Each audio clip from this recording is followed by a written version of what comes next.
the great words of the song. I think it's important. We have a lot of things that can try to fill us up, but how many of us are willing to allow the Holy Spirit to fill us up and to listen and do what He says? There's a great word to the song. We did a short series just on the state of the church, and today we'll conclude it. If you remember, we've had 5 so far. We did the sharing power with the right people at the right time, and basically talking about what type of a leader are you. Are you taking the keys and you're hoarding them, or are you lending them, or are you basically being a keychain? You train the people and then you turn it loose to them and let them do it, and do it in their manner and their competence and so on. Second thing we saw the seeking first to understand. I think it's important. Everyone is searching for identity and purpose and a sense of belonging. And so we need to seek to understand. And when we do, we can help understand why people respond the way they do and some of the things they do. Just one out of humor, I'll just give you one time seeking to understand. Ruthie brought a cat home when she was at the vet place, and they were, Dad, we're going to put him down. But this is a fine cat. There's nothing. We'll find a home for him. We have. But what it was, they said the cat was aggressive. It was not aggressive at all. But what apparently happened is, with the cat, they baby syndrome. They shake a baby. Someone had put it in a sack and swung it around, and to where it was, especially it was a guy apparently, because it was really, really scared of men at first. But anytime it gets close to a plastic sack or any type of sack, I mean, it just goes crazy. And so since it's gotten, trusting and everything else, but it messes its eyesight, so it has to take a while to figure out the depth and moving its head back and forth to kind of figure out where things are at. But a really, really sweet cat, and gotten to trust us and really like us. But it happened one week. It kind of hungry a couple of weeks ago, and it stuck its head into a sack, a Walmart sack, to get something out of it. Stuck its head through the little where you put your hands. What caught on it?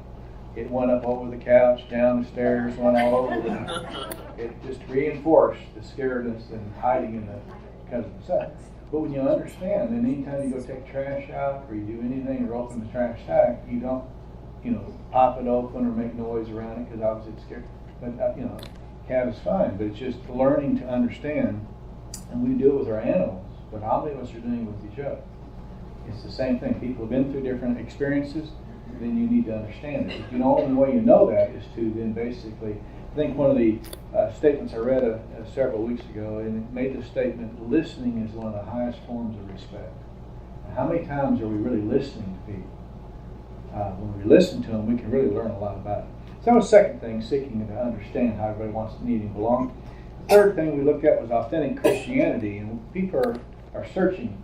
We have a lot of people from all the way in biblical days to today that will talk about being a Christian or a follower or whatever, but are the authentic Christians?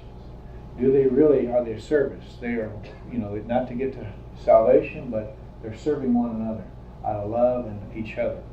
And how many of us are really having an authentic Christian, not just saying it, but doing it? And then we saw a couple of weeks ago the audible Christianity. You have it in 2 ways. Remember, you have nonverbal and verbal communication.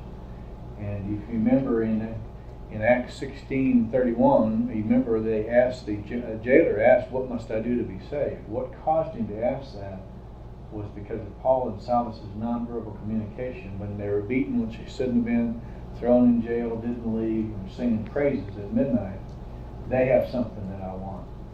You saw the same thing with Peter in Acts 5. So nonverbal communication, but then you have to have the verbal as well, because he said, what must I do to be saved? If we don't tell them, they think it could be by works or whatever. So we talked about audible Christianity. Last week we talked about the 24/7, 365 days of a year Christianity. We have to love God. So we commandment. Remember the 2 greatest commandments. Love God. How do you know when you love God? What do you say? Do you have love one for another? How many of us are loving each other? And we talked about the different one another's. And there's so many things that we can do to destroy each other or help each other. And then the other part was to love our neighbor. And in Luke 16, who's our neighbors? Anybody we come in contact with. So we looked at that last week. So today we're winding it down. You're thinking about it. We have there's a lot of things that are going on in our culture. what I like to think about it today is basically a partnership Christianity, and being a partner. As a partner, you can also title it as a show and tell or as a teacher-pupil relationship. But I think a lot of things we have different ones. People learn differently. At the refinery, they have a lot of it. Basically, you have two different groups so far as it goes. You have a lot of the engineers and have all these procedures, and they understand all the procedures. And we have, the volumes and volumes of stuff you have to be tested over and know. But that works for some. But then you get into the units and stuff, and that volumes of information doesn't help them. They need to do the show and tell. Okay, what valves do I need to turn? And when there's this emergency, what am I supposed to be doing? And the same thing happens when people have had 20 different ones have had to train on the job that I do over the years. You give them the paperwork, and for a lot of them, it doesn't work. So they'll call me on the phone and they'll ask me questions about a pump or whatever. Okay, what's it doing? Okay, where is the air coming out of? What does it sound like? How do you put that in paper? So when you see it, so a lot of show and tell. So the same thing can happen when looking at the partnership. You have the visual, you have the verbal, different ways to communicate. And so you think about it, we have that. So we have to think about it when we're working with people, how do they learn? I was kind of encouraged yesterday. Will came and helped me mowing, doing quite a bit of things. He said, Dad, I used a couple of your illustrations this week from us mowing. I said, oh, really? And he said, yeah, because it's new classes and they're freshmen and they're really scared. And he said, I gave them the illustration that they shouldn't be like little rabbits. And he has a real tender heart. We're out mowing, and we'll come across a little rabbit's hutch or whatever, and all of a sudden, you know much about them. They're little bitty like that. One, we nicked the ear, barely touched it, and it died in my hand.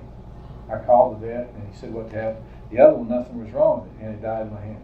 He said with a little rabbit, he gets so scared that if it'll live 24 hours, it'll make it. But it's so scared, you can feel the heart. It's beating so fast that the heart basically explodes and it dies. He said, he was using the illustration, kids, don't be so scared. Come and ask me questions. That's why I'm here.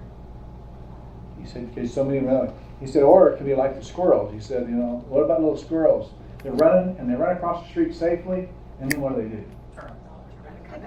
They turn and run back. He said, how many times, don't be so scared that you were doing the same thing.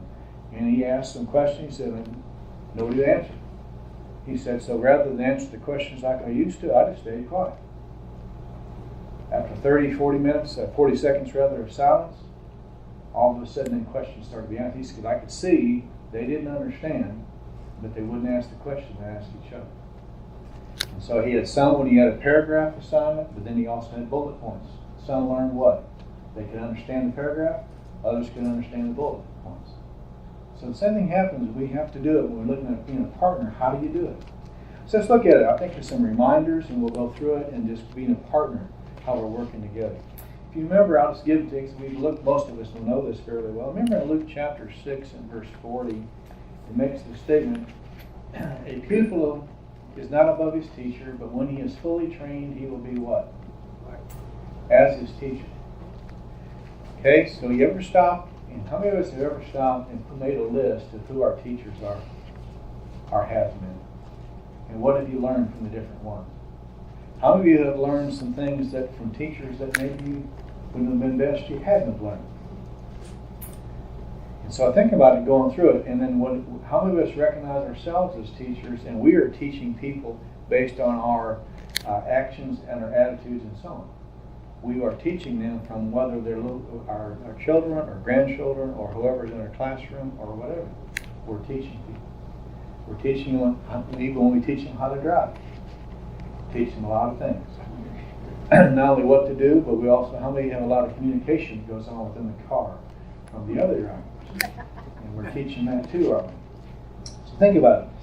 Romans chapter 12, you have a personal responsibility. Remember, it makes the statement that we are to present our bodies how? A living, holy sacrifice. That's a reasonable service. Notice then, no matter what you're doing, we have a personal responsibility. I cannot teach a personal responsibility. I mean, I can, but that's something you and I have to accept and do. Don't be conformed to this world, but be transformed by the renewing of your mind. It's interesting, that's in a present passive imperative. What does that mean? Present means it is something you're supposed to do every time. Imperative means command, but what does passive mean? Passive means it's being done from the outside onto something else. The Holy Spirit is transforming me from the inside out. But how many times are we expecting people we're dealing with, as a teacher or as a partner or whatever, we are trying to change them? We have to allow the Holy Spirit to work inside of them to make the change. Then there's real change. Otherwise, we just have surface change. We have a lot of that too. People will conform to a certain standard when they go to the refinery. They'll do, whether it's what you wear or whatever it may be. But you don't see many people wearing that Nomex when they leave. You can conform, but are we being transformed? Third reminder is in 1 Corinthians chapter 3, verse 1 and 2. You have the same thing in 1 John chapter 2. In the fact, remember, some are babies, some are young adults, and some are adults. Why is that important to remember? Because where are they in their walk with the Lord when you go to teach? Or when you try to partner or whatever. And it's really, really hard. Because how do you know where people are at? How do I know where people are, where you are at? That is one of the hardest things, the struggles I have. What do they need and where are they at? And I learned that real hard one time when I had a student come up to me. He was a young student, or a new student, wasn't young, junior in high school, just transferred to the school. And we were going through stuff. It was 2 weeks into the semester. And I remember it was John 3:16. John 3:16. Comes up to me after class, real scared. What does this 3:16 mean? And I'm thinking, 2 weeks already in and you're that far behind and you don't understand we're talking about a chapter and a verse. And you're dealing with other students who've grown up in the church. So we as a school we then came up with how to assess that later and put them in special classes to get them, try to bring them up. But he didn't stand a chance. And so you're trying to work with him as a teacher and so on. But it made you aware that, hey, I need to check because he's trying, but he's not going to be able to play. He's not making the grades because he is so far behind. So I think it's important for us to look at it, assessing people where they're at. And then in 1 Corinthians 3, also, remember in verse 5 and 6, Paul makes the statement, I planted, Apollos watered, but God gave the increase. I think it's important for us to recognize there's different areas, but there's different ministries that we have. And we need each other. I made a reference before, I play checkers with my older brother and my uncle, both being accountants. And they drive me nuts playing checkers or doing chess with them. I just you sit there and you move, I move, you move, I move. No, not with them. No, these 5 minutes of studying, they make a move. They drive me nuts. But I rarely beat them because they would anticipate. Well, we need people with all that, the planning and so on ahead of time. Planning, a month out, 6 months out, a year out. You do it, otherwise all those things. So we need people. So what happens is, not everyone is going to be gifted like you are, so they're not going to think like you do. And they approach things differently, but we need everyone together in order for it to work. If everyone had the gift of mercy, how much money would the church have? We'd give it all away, wouldn't we? But we do need to be giving some away, but we do need to be planning. We need to work together. So those are the kind of the reminders, and I think it's important when you think about it. In Hebrews chapter 5, also, remember in verse 12, it's an interesting statement. He makes this statement, for though by this time you ought to be teachers. How long have we been in church? And I want you to think about the disciples. Remember in Matthew 4:19, Jesus said, come unto me and I'll make you what? Fishers of men. 3.5 years later, where was Jesus? He's gone. So you're going from being fishing on the Sea of Galilee to basically leading. How many of us have been Christians 3.5 years? And how many of us are doing much leading? I think there's a lot. We'll never know it all. but we have had plenty of time. We need to be doing things. So let's think about it. We had the reminders. Then I want to think about it just as a leader, and then also then as a student or a pupil. If you remember in John 3, we can look at some of them, and I can also just give them to you. If you remember in John chapter 3, it's interesting. If you remember Jesus speaking to Nicodemus, you remember the religious leader, and he's trying to explain to salvation to him. And you remember in verse 14, he uses the statement, as Moses was lifted up the serpent in the wilderness, even so must the Son of Man be lifted up. Why would that be an illustration that would be good for Nicodemus? Does he know his Old Testament? So I think one thing as a leader, you need to use illustrations that are common and understood by the audience. I think it's important. The same thing, you go to the next chapter, remember when Jesus is speaking to the Samaritan woman. He does the same thing. Give me a drink. And then 3 verses later, he makes the statement, what? If you knew the water I had to give, you would ask me. He's going from the known to what? To the unknown.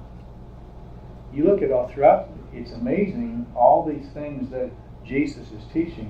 You take something that the person knows, and then you explain what they don't know. And so I think it's important. All of us have different expertise. When you look at it, you can use anything that you would like, that you're familiar with, to teach the people where you want them to go. And you have the same thing, not only using illustrations, but then also going from the known to the unknown. You remember in John 4, in the Samaritan people are coming out, verse 35 to 38. Let's just look at it. I think it's kind of interesting.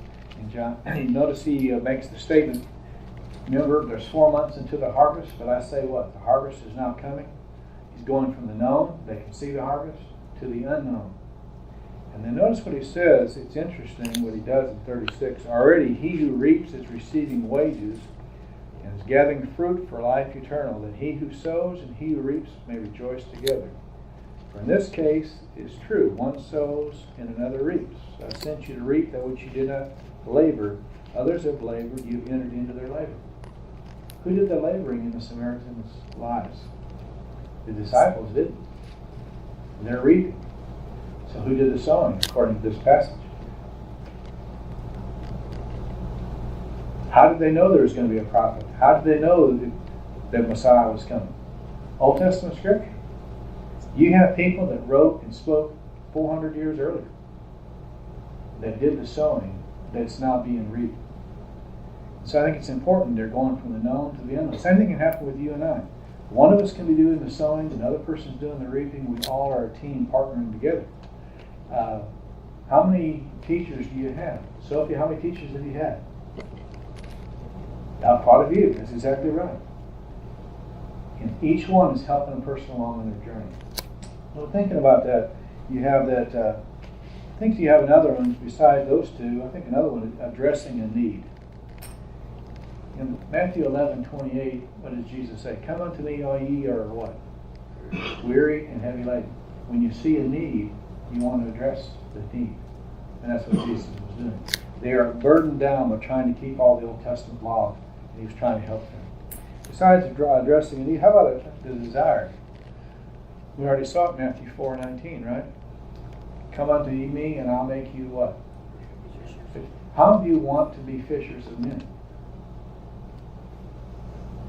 If we do, Jesus said he was going to tell the disciples in 3.5 years they became fishers of men. How can we do it? You and I can do the same thing if we're willing to. One of the things we can do, he's thinking about it in Luke chapter 6 and verse 12. Let's look at that one for a moment, because I think it's important. Luke chapter 6. You know the story of Luke. He's presenting Jesus as the Son of a Man. And as a man, you have Jesus praying more in Luke than any other gospel. In Luke chapter 6, what you have, his very first time in verse 6 down to verse 11 is his very first conflict. The very first conflict between Jesus and the religious leaders happens here. If you notice in verse 13, what does he do? He now selects the disciples. So you find in verse 12, Jesus goes to a mountain by himself and he prays all night. After his first major conflict, Jesus does what? He prays. Before his first major decision, what does he do? When you and I are trying to select people to work with or do whatever, whether as same thing going to college, going picking teachers, going doing whatever, how many of us are praying before we do these things? Because if you select the wrong people, what can happen? You take the wrong thing. So how many of us are spending? And most of us would say, what? I got a big decision to make tomorrow. I need what? I need my rest. I've had a terrible day. I need my rest. Jesus needed it too. He spends all night in prayer. So as a leader, one of the biggest things we need to do is we need to be praying. Before we, what do I speak on? What do I do? How many of us are praying about it beforehand? Another one that you have in Mark chapter 6, if you remember, there's 12 disciples and Jesus sent them out how? 2 by 2, to told them to preach and then also to heal and so on. From the very beginning, how much did they know? They didn't know a lot. They knew a little bit, and what they knew, he had them going out on assignments. Coming back, why couldn't we cast out this demon? You couldn't do that because of this. How many of us are willing to take assignments? Or how many of us think, I will not do it until I know it all? Until I'm comfortable. We have to start with assignments, but how many of us are given assignments and how many of us are receiving assignments? When you're in class, Sylvia, do you say, I don't want that? No. You may not want it, but what happens? Let's just do that. How many of us are looking at it? We need the same thing. We need assignment. How many of us every Sunday when we hear something thinking, okay, how can I apply it this week? That's my assignment. The reason we learn so much when we're in school, not because we necessarily want to, because we want to pass the class, therefore we're given assignments, and we do them. But when we come to church, what happens? It's voluntary. I don't feel like it. Jesus didn't ask him, do you want to go out? He told him, you're going out, and don't take anything with you. That way you're going to have to trust. How many of us are willing to take assignments, and then you start reading Scripture? He'll give you assignments. And I'm sure if you ask anybody at the church, you walk up and say, hey, can I help? What can I do? I'm sure there'll be plenty of things we can have after you pick us off the floor. 1 Corinthians chapter 4 and verse 16, what does it tell us there? It's an interesting statement that you have. Paul says, be ye imitators of me. How many leaders do you know tell their students, imitate me? You have the same thing in Ephesians chapter 4, being imitators of the Lord. So if we want, and by the way, we do imitate people. Have you ever noticed when Billy Graham was at the height of his, how many other people take their Bible and curl it underneath, and the different illustrations? It's amazing how many people, or when we were in school and watching the different ones being taught homiletics, and you would see the professor teach and preach, and then all of a sudden one of the students would get up, and it was amazing how much of them would follow the same thing. They're patterning what they have. You have the same thing that happens, but how many of us are following the Lord? What did Paul say in Philippians 1? For me to live is what? Christ, and die is gain. His whole goal was to be like Christ. Therefore, he could say what? Imitate me. I'm imitating Christ. If we're wanting to be a leader that we need to be, you should be able to say to people, just do what I do. One thing I had to give, I had a friend of mine named Ross Zerner when I was growing up in 6th grade, or 5th grade, never forget. He started smoking, a couple other kids in the neighborhood started smoking, hiding out in their little fort they built in the backyard. And parents came out and caught him. And the parents, I'll never forget his parents, because I was in the room at the time. They said he could play with me because I didn't smoke. Anyway, made this statement. We're going to, cold turkey, we're quitting smoking, both of them. We cannot ask our son to do what we are not willing to do ourselves. I thought, that stuck with me for 50 years later. And hey, you have somebody that's recognized, I have to set the example. But how many of us are willing to do the same thing? Do you want them to go out? I'll never forget, we were, years ago, Rusty Driver and I asked him to come help. He was scared to death. I wasn't a whole lot braver. But we went through the different neighborhoods, passing out material for the church. Would he have done it on his own? But he did it because what? He was with me, and he was good. I had to give him, but how many others are doing it or would do it? So think about it. So I want you to think about it just from the learner part of it. With what you know, how can you use it to teach others? With what you know, how can you use it? Whatever illustration, wherever, it doesn't matter if you're a mechanic, it doesn't matter. Use those illustrations. If you're playing golf, you can use those illustrations. You can use all kinds of things. Let's think about it then. Also, I think about just a student or teacher I had, fourth grade teacher. Never forget, had no money. Never forget this as long as I live. He didn't even have a vehicle. He rode his bike to work. He worked cleaning at night. He would wash clothes for people at Hillcrest. And he had over half his teeth were gone because he didn't have any money. But I never forget him teaching that Sunday school class, doing it faithfully, and then he kept saying, I'm going to show you something that will explain the Christian life and so on. I'll never forget, he came in the next week and he had a peach pit.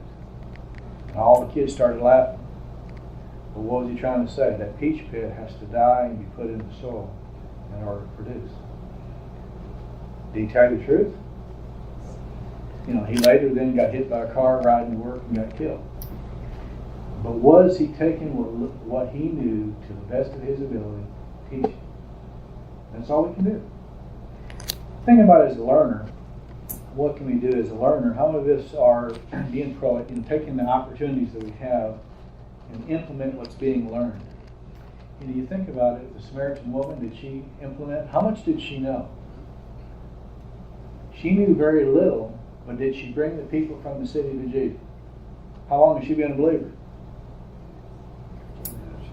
Long enough to walk to the city and walk back, right?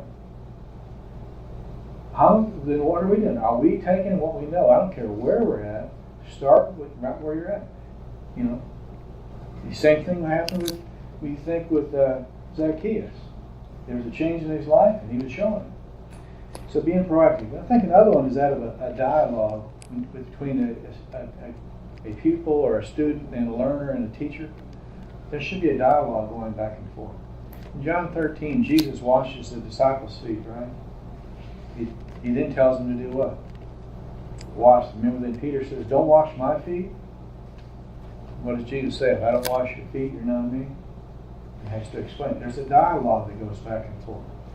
If you remember, they talk about who's the greatest. There's the dialogue going back and forth. That's some of the greatest opportunities with which to teach things is during the everyday events that happen in our life. Take the time and explain your deal. Why didn't you get mad at so-and-so? Explain it. Or when you do, why did you go apologize? Explain it. Your everyday activities is where people will learn. They will learn as much from your mistakes as they will from your other things. Another one I think you have is that of an apprenticeship program. Did Jesus have an apprenticeship program? One of the problems we have in the American church today, we do not have an apprenticeship program. We don't. Do you have a student teaching program? What happens with the others? We don't. You have it in Acts 16. Paul takes Timothy. Later in 16, Paul takes Silas. You go further on, you have the John Mark in Acts 13. You have all these different ones. They would take one, they'd train them, and then Timothy would go out. Paul would get another one. Barnabas would get another one. Who are we training? And if we don't know it, who are we going to be trained?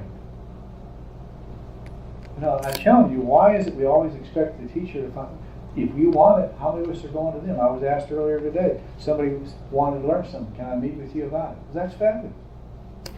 After I picked myself off the floor, when somebody, if we're wanting to learn something, we respect somebody for something, then go to them. I've talked with Charlie before. Said I wanted to learn something about golf. He said, okay, I can help you on this.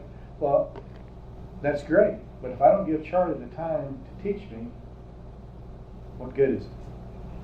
You think Charlie could tell me verbally what to do? But he's going to have to look at that poor swing of mine to know what the world is doing. Right? And then I'm going to have to practice. He's played for years. There's no way that I'm going to beat him. Nor should I think so. But I can learn from him. So think about it. I think you have that. The other one is, like you said, is in 2 Timothy chapter 2. Remember, it says, teach these to faithful men who will be able to teach it to others. If I'm a learner, what kind of learner am I? Am I learning it for the purpose of giving it to somebody else? How many churches are filled up, I call it, they're kind of a pond. The water comes in and just stops. And then it becomes very stagnant. It should be coming in and it should be going out. And that's what we're commanded.